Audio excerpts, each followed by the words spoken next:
Welcome back to Dr. Kalai Edu. இப்போ நம்ம development of dicot embryo பத்தி detailed பார்க்க போறோம்.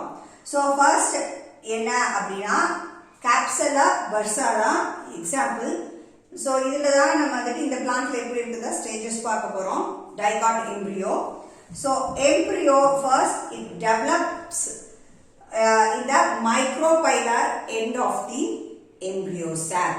Okay, so this embryo will develop into the micropylar end of the embryo sac.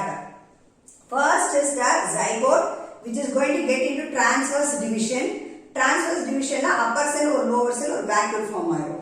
Okay, so upper cell and then lower cell. Adukku aduthu vandute next is further divided into next is 4 cell stage. Again it is getting further division. Division aayite irukumbodhu first it is getting into globular stage. So globular stage la ipdi irukku, and then again it comes develop into an heart shaped embryo. So it's a main stage, heart shaped embryo. Adukku adutha we are come across heart shaped aprom mature embryo will be formed. So mature embryo la inga cotyledon irukku, center is hypophysis, a radical, root cap irukku, keela this is called as a suspensor. Okay, so this is a mature embryo. In a stage it is seed kula how the embryo looks, but I don't have space adala inga varaila. So here mature embryo la ennala irukum appdin paathona we have two cotyledon, radicle and then plumule. Okay, two cotyledon, radicle and plumule. Aduthu vandute ipo nama develop dicot seed eppadi irukum appdingiradha paaka porom.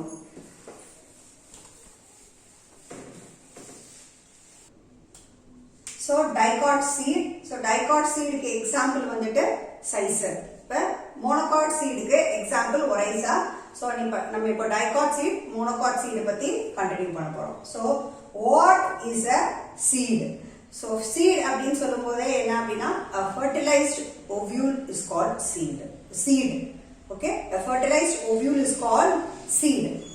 So first வந்துட்டு இங்க dicot oda seed and monocot oda seed drawing போட்டுருக்கேன்.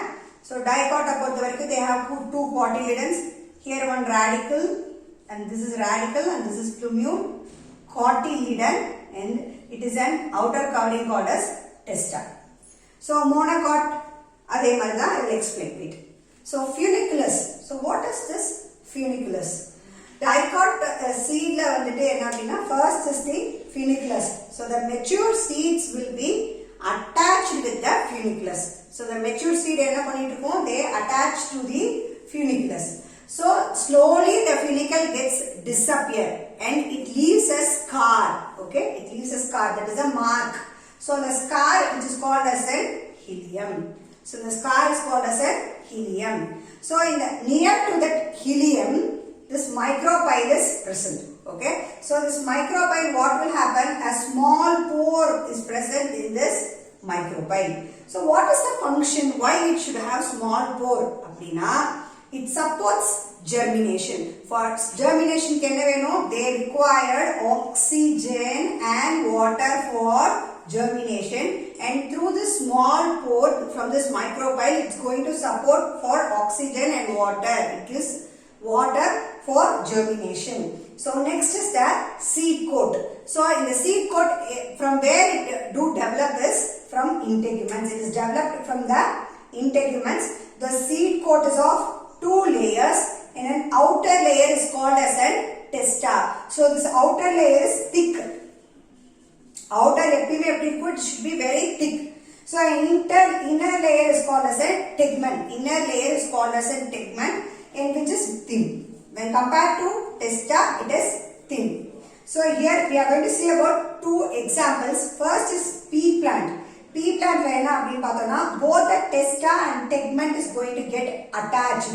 Testa and tegment will be attached, and what happen is this two cotyledon will be laterally. So this two cotyledon will be laterally attached to the embryonic axis. Lateral embryonic axis oda the rendu cotyledon attach aayirukkum.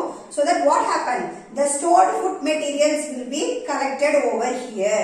But in castor pathona The endosperm is the storage tissue here in castor, and here the cotyledons will be very thin. So next is the radicle. So what is radicle? So radicle abdina a portion which is going to projecting beyond the radicle. Sorry, projecting beyond the embryonic axis. Embryonic axis behind what is this? Radicle. Okay. So next is plumule. So plumule is the another part. So exactly opposite part of this radicle is called as a plumule. And then another is epicotyle. So what is this epicotyle? So when the embryonic axis which is present above the level of cotyledon, the male, so this epi is always above, epicotyledon. But when the level is present in between the embryonic axis, it's called as hypocotyledon. So if between it is called as hypo, and it is above, it is called as an epicotyle. Okay, so this is the explanation about Dicot seed. So in monocot seed. So monocot seed drawing we can come across. First is endosperm here, scutellum, coleoptile. I think when you are looking into the book, you will be more clear. And it is coleoptile. Here it is in shoot apex, radicle, root cap, and it is coleorrhiza. So monocot seed we tell it as one-seeded, and it is named as caryopsis. One-seeded and it is named as caryopsis. So generally this oryza seed, they are having brownish husk. Okay, so they are having an brownish husk which is of 2 rows, and it is called glumes. Okay, it is of 2 rows and it is called glumes. So this brownish and seed coat is very attached to this grain. Very much attached to the grain. It is very much attached to the grain. Okay, and it is very closely attached to the membranous layer. So next is endosperm is bulk.